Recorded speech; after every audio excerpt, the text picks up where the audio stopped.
Hey everybody, it's Jason Blaha here, and today I thought I would answer a question I got asked. Someone had said, hey, if you were going to do like a push-pull legs 3 day a week for more novice lifters, instead of a full body, how would you go about doing it? Because I've said a few times that, yeah, we can absolutely have novices still do that type of training. It's perfectly reasonable as long as they have good form and follow basic principles of progressive overload. So a lot of it would come down to just making sure all their bases are covered. And realistically, I would probably give them something very, very simple, right? It would be something very simple like 4 exercises for 3 sets. Obviously, your heavier movements would probably be around that 5 or 6 rep range. And then, some high rep accessory work. And what I mean by the heavier movements, I would mean like the squat, bench, deadlift, things like that. So, what I would probably do for someone who's maybe done a little bit of training, but they're like maybe a late novice, I would do a push day, a pull day, and then a leg day.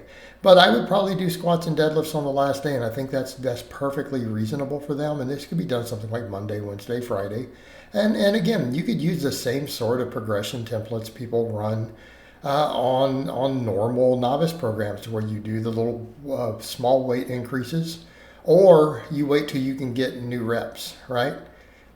Right? You could do something like that old school progression where you take a weight you can do 3 sets of 5 with and add weight till you can get 8. Okay? On the big lifts, right? The big lifts.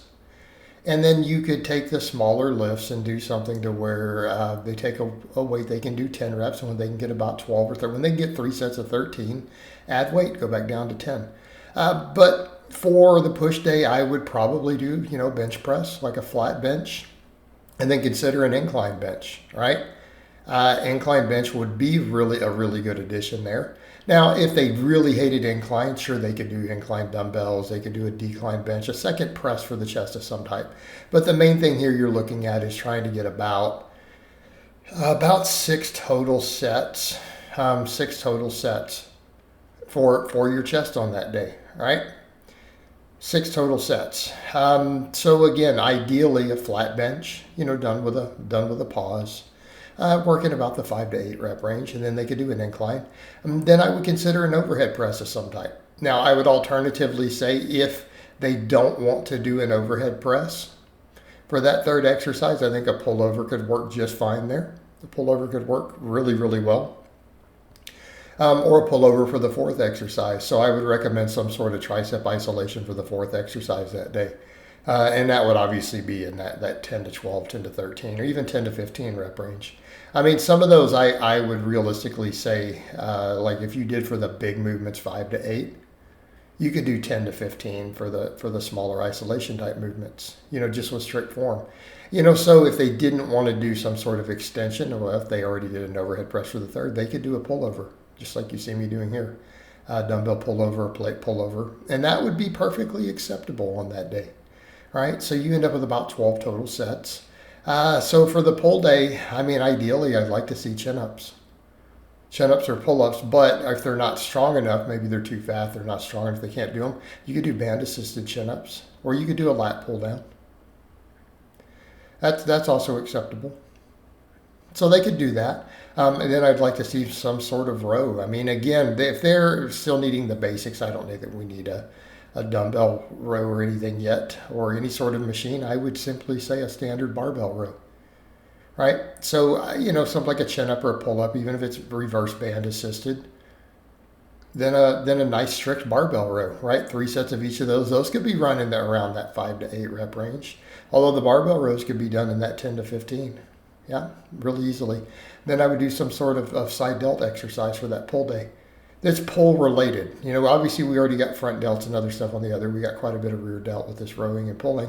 So I again, an upright row would be perfectly acceptable here.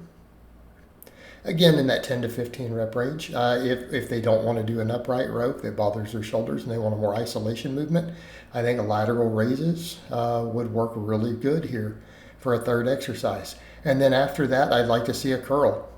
And again, they're late novices. They don't need a special curl. They don't necessarily need a preacher bench or dumbbells. They could just do a standard strict full range of motion barbell curl. Again, perfectly acceptable in this slot. Okay, so what we have there, we have a vertical pull, a horizontal pull.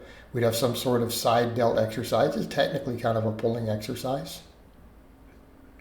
Okay, then a curl. And again, just a very basic barbell curl would work here. Ideally with a straight bar, but they could do it with an easy bar if they're going to do full range of motion. And they did chins first. Like if you did chin ups instead of pull-ups, you could possibly get away with the easy bar, but you do want something that's full supine for the biceps in there. But if you did a pull-up, I'd like to see a straight bar curl here. Okay. For the third day for the pull, back squat. Now, could a box squat be utilized also? Absolutely. You could totally do box squats if you know how to perform a box squat. Then I would say deadlifts. And yeah, I mean, they're a late novice. They can do 3 sets of deadlifts. You're only going to do them once a week, guys. You're only doing them once a week. It's fine. And they're probably not that strong yet. So getting away with 3 sets within recovery. Could they also do a deficit conventional deadlift here? That would work really well too. Assuming the form is on point, right? So even 3 sets of 5 to 8 then is where it puts you on a deficit would work amazingly well for size and strength. Then I would like to see some sort of leg press, single leg exercise, some sort of machine. So a belt squat, a leg press, a hack squat, or like a Bulgarian split squat for a second quad exercise. And then some sort of extra hip hinge done after a good morning. I mean, you could consider an RDL, but I would consider some sort of good morning as a hip hinge. If you have access to a glute ham raise and you're strong enough to do them, glute ham raise would work really well here. But the main thing we want is to make sure that we get some extra posterior chain and hamstring specific training. So again, something like this could work just fine for them because everything has, 6 direct sets. Now, obviously, they're like, what about triceps and biceps or not? Well, if we have balanced programming, we're okay because they're still getting secondary stress. All that other pulling is working the biceps, but then we have 3 really direct sets afterwards. And again, if those sets are high quality, taken to failure, you'll get good growth. Keeping in mind, you may be doing chin-ups and other stuff in there first. Same thing with all the other things. You have up to 9 sets of pressing. Depending on what exercises you picked before the extensions, I mean, that's a pretty good amount. Even if we count all that stuff as half sets, right? You're still getting 6 really high quality sets.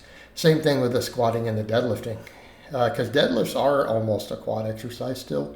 But, you'd have 6 squat pattern type movements for quads and glutes. And then you got 6 exercises that are going to hit the hamstrings and glutes and stuff again. So this would work really well.